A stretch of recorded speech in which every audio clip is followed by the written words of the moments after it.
Alasan krusial gimana gue bisa ngetransformasi kehidupan gue dari yang awalnya gue itu adalah seorang bocil ingusan yang kerjanya cuma main video games, purposeless, ambitionless, lifestyle gue up gara-gara gue kejebak di dalam lingkaran-lingkaran setan sedentary lifestyle gitu, entah itu dari video games, internet addiction, dan segala macamnya. Tapi dibandingin sekarang, perspektif, pola pikir, dan mentalitas gue itu bisa berubah 360 derajat. Apa sih yang bisa menyebabkan gue itu bisa jauh lebih produktif dan juga mempunyai hasrat yang sangat kuat untuk gue pursue potensial gue? Ternyata gue baru sadar bahwa di masa lalu gue sempat mendapatkan elemen ini, dan elemen ini sempat dimention di dalam buku The Great Red Race by MJ DeMarco. Nama elemennya itu adalah STE, this event. Kalau kita translatein, persetan kejadian ini. Gue yakin lo yang nonton video ini, yang subscribe video gue, yang udah ngikutin channel gue, itu kan pasti lo pengen mengembangkan diri lo, pengen mengubah identitas diri lo dari yang awalnya itu seorang pecundang jadi orang yang ini bisa lebih intelligent gitu, lebih high value lah gitu intinya. Gue punya satu quotes yang berkaitan erat dengan hal ini. It's not that some people have willpower and some don't. It's that some people are ready to change and others are not. Coba kalian perhatiin kalimat ini. It's that some people are ready to change and others are not. Dan yang namanya berubah pasti ada sesuatu hal yang lu harus korbankan identitas lu yang lama yang ini masih kejebak di dalam lifestyle yang up gitu. Ya contoh simpelnya aja deh, ketika lu ngedeketin cewek dan lu tahu bahwa si cewek ini ngeluarin red flag atau sinyal merah ke lu, ya yang lu bisa lakukan itu adalah berubah. Dan lu tuh kalau berubah, lu harus ngorbanin si cewek ini, lu harus ninggalin chattingan dia, kontaknya dia, teleponan dia, semuanya itu lu harus tinggalin karena ya lu pengen berubah, lu pengen nge-branding diri lu sendiri. Ini sama juga dengan kehidupan kita. Kalau lu pengen berubah untuk keluar dari PMO addiction, nurunin berat badan, nge-gym, ya lu ada sesuatu yang itu lu harus pasti korbanin, dan lu harus embracing the fucking pain dibandingin lu lari dari yang namanya rasa sakit. Karena ya ketika lu mengalami perubahan, otak lu tuh pasti sedang beradaptasi gitu. Otak lu harus menyesuaikan diri dari yang awalnya itu mungkin lu kejebak di dalam PMO, video games addiction, itu harus menyesuaikan diri gitu. Proses perubahan itu adalah salah satu hal yang gak mudah, tapi at the end ini bakal worth it, lu bakal puas gitu. Rasa ketika lu melawan malas untuk melakukan aktivitas itu bakal menjadi sesuatu hal yang terbiasa gitu. Contoh simpelnya, gue adalah orang yang hidup dengan cara sedentary lifestyle, dan ya gue transisi dari lifestyle itu lebih aktif lah gitu, entah gue olahraga, kardio, nge-gym. Dan ya ketika gue pertama kali pergi nge-gym itu udah jelas banget gue merasakan ketidaknyamanan, gue ngerasa kayak ada gesekan di dalam identitas diri gue yang lama gitu. Tapi ketika lu udah nge-push diri lu selama beberapa langkah, lu bakal ngerasa jauh lebih enjoyable lah gitu. Dan ya sekarang nge-gym itu menjadi salah satu hal yang terintegrasikan ke dalam kehidupan gue, sehingga kalau gue nggak nge-gym gue ngerasa asing gitu dalam menjalani kehidupan. Jadi intinya ketika lu sudah membiasakan diri lu untuk nge-push potensial lu, atau lu pengen melakukan aktivitas atau rutinitas yang baru, fase-fase awal ketika lu melakukan aktivitas pasti ini nggak bakal enjoyable, kemungkinan besar mentalitas lu tuh bakal diuji, perspektif lu bakal diuji gitu. Tapi setelah lu nge-push fase ini, semua hal itu menjadi sesuatu hal yang biasa gitu. Aktivitas-aktivitas tersebut yang lu malas lakuin tapi lu lakuin karena lu disiplin, ini menjadi sesuatu hal yang enjoyable. Karena kenapa? Karena hal ini sudah terintegrasikan ke dalam identitas diri lu. Lu harus ngerti tuh, kalau lu pengen berubah pasti ada sesuatu hal yang lu harus korbanin, dan ya itu adalah identitas diri lama lu. Dan ketika lu baru mulai sesuatu hal pasti ada kayak semacam gesekan. Itu adalah salah satu hal yang wajar. Ini menjadi salah satu hal yang gak wajar ketika lu mendapatkan gesekan mental dari sesuatu aktivitas yang lu pengen lakukan, terus lu nyerah di tengah jalan gitu, lu gak nyoba lagi gitu. Ini adalah salah satu mindset sampah kalau lu tanam secara jangka panjang. Untuk kalian bisa mempunyai hasrat yang sangat-sangat besar untuk mengubah, ngetransformasi kehidupan kalian, untuk kalian bounce back dari yang awalnya kalian itu seorang pecundang, itu adalah dengan cara FTE, this event, persetan kejadian ini.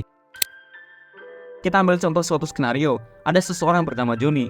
Si Joni itu sudah lulus kuliah dengan gelar sarjana S1. Dan ya dari sini Joni terjun ke dalam dunia realita. Dia nge-apply CV dan lamarannya ke dalam satu perusahaan. Tapi sayangnya di perusahaan tersebut dia ditolak. Dari sini Joni mencoba berbagai macam jenis lowongan kerja, tapi sayangnya nggak ada yang menerima si Joni. Ruang pergerakan si Joni ini akhirnya terbatas. Si Joni mempunyai uang yang sangat minim untuk membiayai hidupnya. Dan ya dari sini si Joni itu enak. Si Joni udah capek banget nggak diterima kerja lowongan pekerjaan apapun. Padahal kualifikasi, skill atau keterampilan yang Joni punya itu sudah mumpuni. Tapi sayangnya perusahaan-perusahaan di luar sana cuma menerima orang dalam. Dan ya dari sini si Joni udah enak banget. Si Joni mengatakan event, persetan kejadian ini.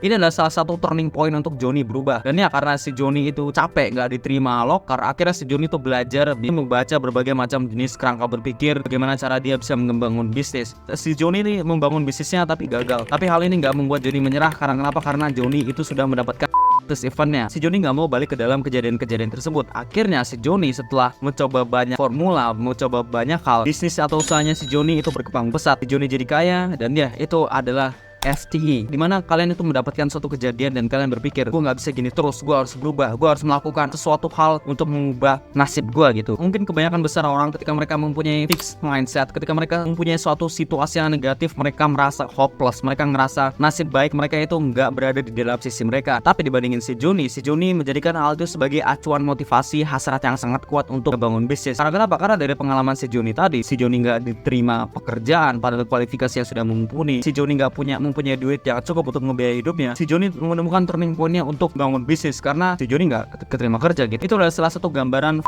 this event, dimana ada satu kejadian-kejadian negatif yang membuat kalian berpikir, yang membuat kalian sadar bahwa gua nggak bisa gini-gini terus, gua harus berubah. Setiap jenis manusia di dalam kehidupan ini, mereka nggak bakal bisa terhindar dari yang namanya rasa sakit. Ini adalah sesuatu hal yang nggak bisa kita pisahkan. Banyak perspektif orang yang ngeliat kejadian-kejadian negatif seperti contohnya disakitin hati lah, ditinggal orang yang dipercaya dan segala macamnya, itu sebagai sebuah kutukan. Padahal ini bisa menjadi salah satu turning point yang sangat besar ketika lu mempunyai kejadian-kejadian kayak gini. Karena kenapa? Karena dengan lu sudah mengalami kejadian negatif tersebut, pasti lu mempunyai hasrat yang sangat-sangat kuat, yang sangat besar di dalam diri lu. Dan ya sayangnya kebanyakan orang mengeluarkan hasrat ini ke dalam aktivitas-aktivitas yang literally nggak ngasih benefit gitu. FT ini bisa menjadi salah satu sumber turning point bagi seseorang, tapi sayangnya kebanyakan orang melihat FT ini sebagai sebuah kutukan lah gitu. Ketika mereka sudah mengalami kejadian negatif, mereka melarikan diri mereka untuk nggak menghadapi emosi negatif tersebut, supaya lu bisa mendapatkan pola pikir, perspektif yang itu bisa jauh lebih baru gitu. Ya contohnya aja Batman. Alasan kenapa Bruce Wayne itu bisa jadi Batman karena orang tuanya meninggal. Orang tuanya meninggal, akhirnya si Bruce Wayne ini penuh dengan rasa amarah, rasa negatif, dan ya dari sini si Bruce Wayne itu bisa jauh lebih kuat. Itu namanya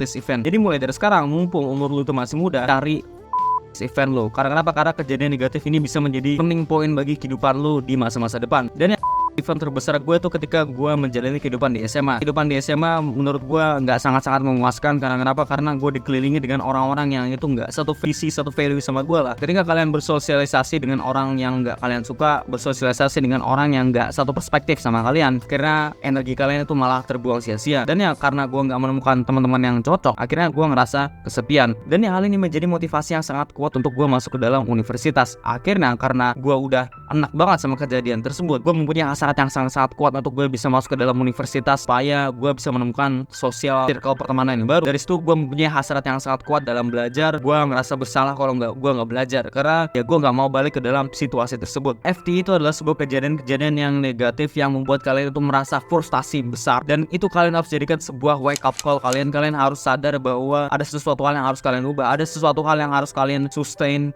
ke dalam masa depan kalian. Jadi intinya dari sekarang, kalau kalian belum menemukan suatu kejadian negatif yang membuat kalian tergerak, carilah kejadian tersebut. Entah tuh misalkan kalian nembak cewek yang kalian suka, terus kalian ditolak, terus kalian sakit hati, ya udah itu mungkin bisa menjadi salah satu sifat lo, dimana lo sangat-sangat enak ke dalam situasi tersebut dan lo pengen merubah atau membuktikan bahwa lo itu adalah seseorang yang worth it. Sekian dari gue, keep improving.